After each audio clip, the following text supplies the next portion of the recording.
Well, Jesus is at it again. He's his own person, isn't he? He will not be deterred by anybody, and he lets them know that. I find it interesting that he calls Herod the fox, and he calls them the hens. You know, what does the fox do in the hen house? Causes a lot of trouble, doesn't it? Herod causes a lot of trouble. He's more bad than good as a leader of the Jewish people. And Jesus knows this, and he works around him. He's not deterred by whatever Herod will say, you know, the Roman thug that they've hired to protect whatever is theirs. So Jesus lives his own life without fear. What is that like? I can't imagine that. I would think that Jesus, being fully human, would have some of that fear in him, but I don't get a sense of that in Scripture. I mean, actually, when he reads a scroll in his hometown, they're going to throw him off the ledge, it doesn't say he was afraid. He just said he just got out and went his own way. He didn't say he was terrified of being thrown over a cliff. He just had his own mission to do, and that didn't involve being thrown over a cliff by his family members or his community. Jesus was not deterred from his mission out of fear. He's not living in fear. We can name a lot of fears that we have. Fear depends on what it is. If it's physical fear, yeah, I'm not going to go down that dark alley in the middle of Chicago somewhere, or even as a social worker going into the projects at 10, 11 o'clock at night, wandering around in the projects. I'm not going to do that. A little fear in that respect is healthy for my own well-being. And I'm not going to wear gang colors in the projects either, because I don't want anything to happen. That's just common sense, a little bit of fear of common sense.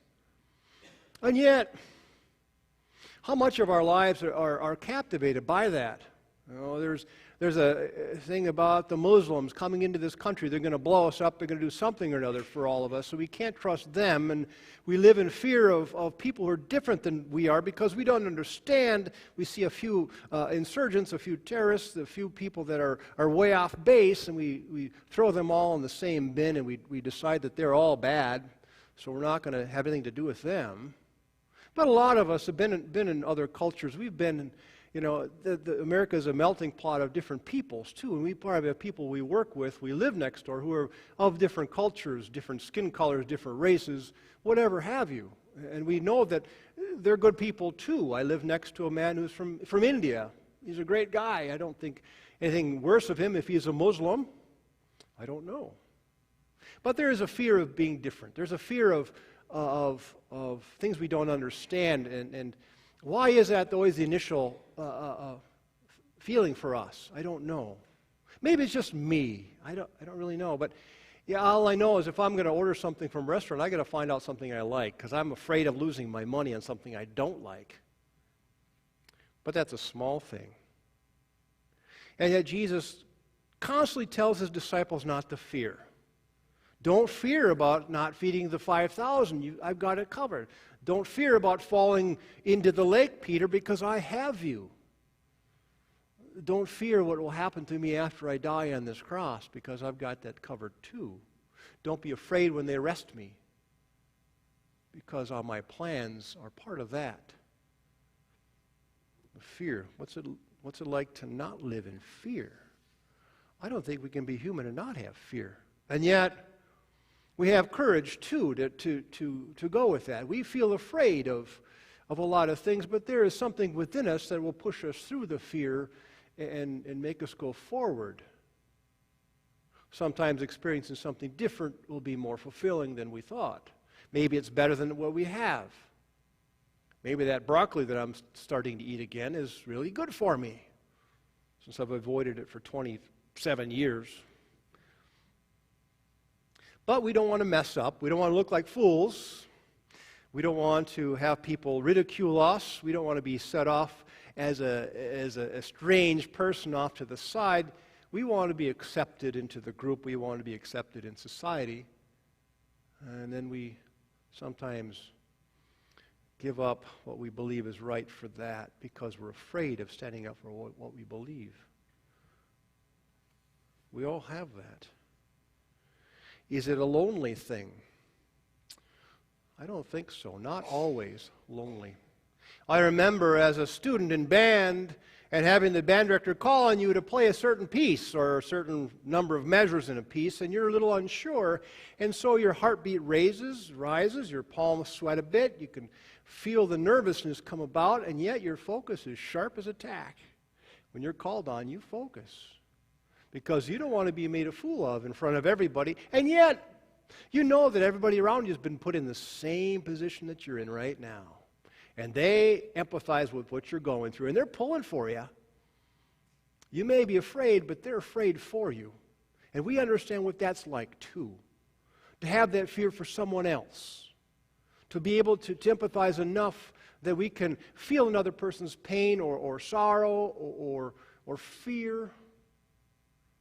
And with that, we can build bridges. However tenuous it seems, it's very strong. It's like that fishing line that looks pretty flimsy, but try to break some of it. It's tough. Some of those connections, when we connect with people on a deeper level like that, we can make great relationships happen. We can build bridges with another person or people based on going through fear together, whatever that is. When 9/11 hit, people were pulling together. All churches were pulling together. They seem to have nitpicky fights when everything's good, but yet, when something goes wrong, we're all pulling together because we know what it's like for someone else to go through something terrible. And we want, as people of God, to be there for them as we believe that Christ is available and present for us too in our everyday lives, and especially in our times of sadness or sorrow or fear or weakness. We talk about fear. We talk about the fear of the Lord as the beginning of wisdom. Yeah, fear of the Lord. There's been several. We studied that in college. Many different theologians have approached that subject of fear of the Lord, fear of God. And yet, how do we fall on that statement? Fear of God. Can you really be intimate with someone you're afraid of? Can you be intimate with a father or mother who abuses you physically? Can you be intimate with that person? Can we be intimate with a God who is like the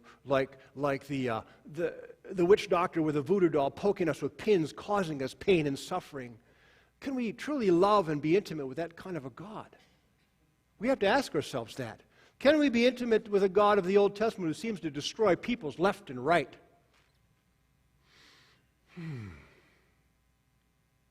Fear of the Lord.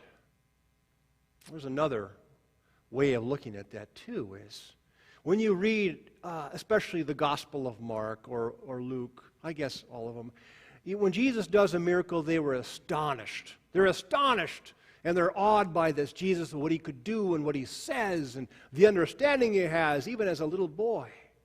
Maybe that's it too. Maybe that's a sense of reverence and awe. Maybe that's what fear means, not being afraid of, but holding God in this sense of awe and reverence and in something bigger than we can ever comprehend that we can't put in our pockets for later. This reverence for God who is in control, who has created and continues to create life and us and be with us. And how that happens, we don't know. But we thank God for that. We hold the fear of the Lord in reverence. From awe to respect to obedience. I remember what Yoda says in Star Wars. I know, it gets back to that sometimes, doesn't it? I got to make sure I don't misquote him. Fear leads to anger. Anger leads to hate, and hate leads to suffering. It can. And oftentimes it does if it's unchecked. This fear of the Lord, this love of God that we have. Do we ask ourselves another question? Is our faith in God based on fear, or is it based on love?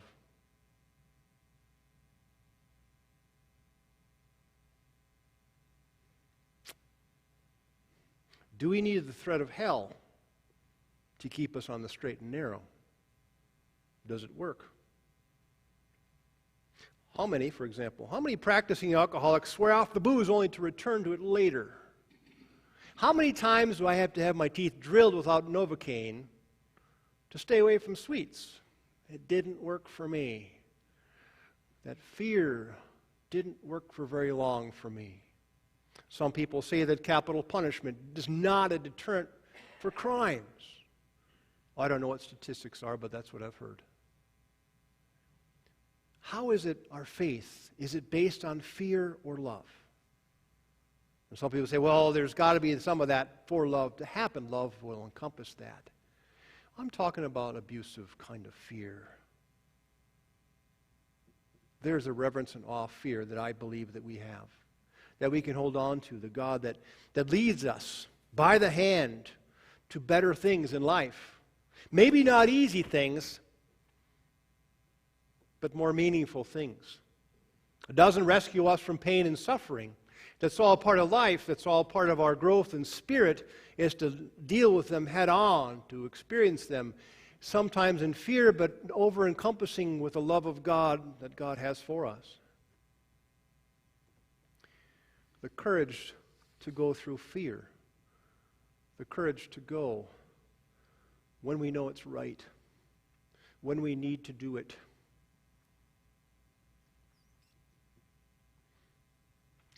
He also says in 1 John 4:18 that perfect love casts out fear.